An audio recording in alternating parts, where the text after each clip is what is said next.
ఇది hand design మధ్యలో cut చేయాలి. మీరు శారీ క్లాత్ తీసుకొని ఇట్లా కట్ చేసుకొనైనా మధ్యలో అతికేసుకోవచ్చు. అతికేసుకున్నాక ఇట్లా పైన కింద కుచ్చులు పెట్టేయండి. పెట్టిన తర్వాత మళ్ళీ కింద గ్రీన్ క్లాత్ అయినా పింక్ అయినా ఏదైనా సరే ఇట్లా కింద బెల్ట్ లాగా నేను ఇట్లా రాంగ్ సైడ్ తీసుకొని ఈ గ్రీన్ క్లాత్ తీసుకొని కుట్టేసి మళ్ళీ కరెక్ట్ సైడ్ మీద ఇట్లా మడత పెట్టి కుట్టేస్తున్నా.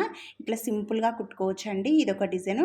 నేను మీకు ఓకే శాంపిల్కి ఇట్లా 2 కలర్స్ పెట్టి చూపిస్తున్నా. మీరు శారీ బ్లౌజ్ డిజైన్ చేసుకుంటే ఈ డిజైన్ అయితే చాలా బాగుంటుంది. ఈజీ కూడా, చాలా ఈజీగా ఉంటుంది, చాలా బాగుంటుంది, సింపుల్గా ఉంటుంది.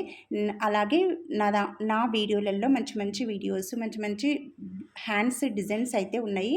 చూడండి, రోజ్ ఫ్లవర్ హ్యాండ్ డిజైన్ ఉంది. ఇంకొకటండి పింక్ గ్రీన్, అది కూడా చాలా బాగా ఉంది. ఒకసారి అది కూడా చూడండి, నచ్చుతుంది మీకు. నచ్చితే లైక్ చేయండి, ప్లీజ్ సబ్స్క్రైబ్ చేసుకోండి, అలాగే షేర్ చేయండి. Thank you.